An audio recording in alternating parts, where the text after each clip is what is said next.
તમારે જે યુટ્યુબની અંદર પૈસા આવે છે એ કેવી રીતના આવે છે? સરકાર તમને આપે છે કે પછી યુટ્યુબ તમને પૈસા આપે છે? આ પૈસા તમારે કેવી રીતના આવે છે?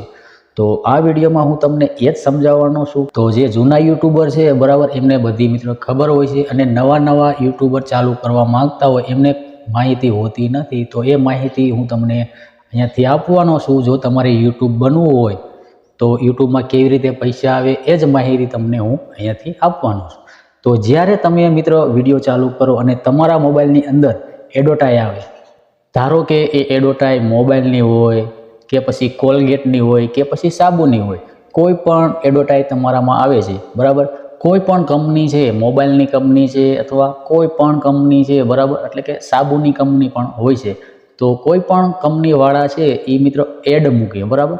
તો એડ મૂકે, એમાંથી જો મને ફાયદો થાય, એટલે કે હું ક્રિએટર છું એટલે મને ફાયદો થાય અને યુટ્યુબને પણ ફાયદો થાય, યુટ્યુબને પણ પૈસા મળે. ક્રિએટર પૈસા મિત્રો કમાય છે ને એ ડોલરમાં આવે છે, એટલે ડોલરમાં આવે એટલે આપણે SWIFT કોડ નાખવો પડે બરાબર. હવે ડોલરમાં પૈસા આવે એ આપણા ઇન્ડિયામાં તો હાલે નહીં, આપણે ઇન્ડિયન રૂપીસ બરાબર. તો જે ડોલરના પૈસા આવે છે ને એ આપણે બેંકમાં નાખવા પડે છે બરાબર. એટલે કે પાધરા આપણા બેંકમાં મિત્રો પૈસા નથી આવી જતા, તો આપણે તે માટે પૈસા લેવા માટે આપણે મિત્રો એક SWIFT કોડ નાખવો પડે છે.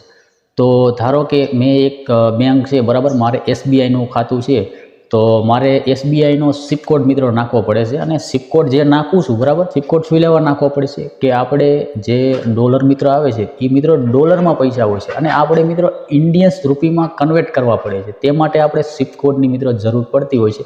કોઈ પણ બેંકનો તમે SWIFT કોડ નાખી શકો છો, એટલે કે SBIનું ખાતું હોય તો તમે કોઈ પણ બેંકનો SWIFT કોડ તમારે ચાલે બરાબર, કોઈ પણ બેંકનો. ભલે તમે ખાતું અહીંયા ખોલાયું હોય કે ગમે જગ્યાએ ખોલાયું હોય, પણ SWIFT કોડ મિત્રો કોઈ પણ બેંકનો SWIFT કોડ તમારે ચાલે. તો SWIFT કોડથી કેવી રીતના આપણા ડોલર આવે? તો જે આપણે યુએસથી ડોલર આપણે આવે છે બરાબર, એટલે કે અમેરિકાથી આપણે ડોલર આવે છે એ આપણી બેંકમાં જાય બરાબર. ધારો કે મારું SBIનું ખાતું છે અને મેં SBIનો SWIFT કોડ નાખ્યો છે, તો જે મારા ડોલર આવ્યા છે બરાબર એ SBIના ખાતામાં જાય છે બરાબર. એટલે મારા ખાતામાં પહેલાં નહીં આવે. તો હવે SBIના ખાતામાં ગયા તો એ શું કરશે? અહીંયા કારણે મિત્રો ડોલર છે ને એમાં થોડું ઘણું મિત્રો કમિશન એ લે છે. એટલે કે ધારો કે $4 મિત્રો ઉપર થોડા ઘણા હોય છે ને, તો મારે વારી કરતે કેટલા કપાય છે? તો કે $150 મિત્રો કાપી લે છે અને બીજા પૈસા મને આપી દે છે મારા ખાતાની અંદર. મિત્રો વાત કરી લઈએ કે યુટ્યુબને કેવી રીતે પૈસા આમાં મળે છે. તો યુટ્યુબ મિત્રો આપણને આપતું નથી, પણ આપણે જે એડ આવે ને એમાં એ પણ પૈસા એ રાખે છે. તો કેવી રીતના રાખે છે? તો કે ધારો કે હું ક્રિએટર છું, હું $100 મિત્રો કમાણું બરાબર, તો એ કેટલા પૈસા અહીંયા રાખે છે? $100માંથી યુટ્યુબ છે એ મિત્રો $45 એ રાખે છે અને $55 મને આપે છે. અને જો તમે રીલ વિડીયો મૂકતા હોય ને, તો રીલ વિડીયોમાં શું છે ખબર છે? $55 એ રાખે અને $45 આપણને આપે. હવે મિત્રો તમે સમજી ગયા હશો કે યુટ્યુબની અંદર કેવી રીતે આપણે મિત્રો પૈસા આવતા હોય છે અને કેવી રીતે આપણા ખાતામાં મિત્રો આવતા હોય છે.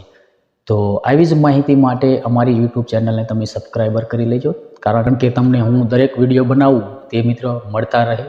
તો મળીશું આપણે એક નવા વિડીયો સાથે, નવા ટોપિક સાથે. Bye bye.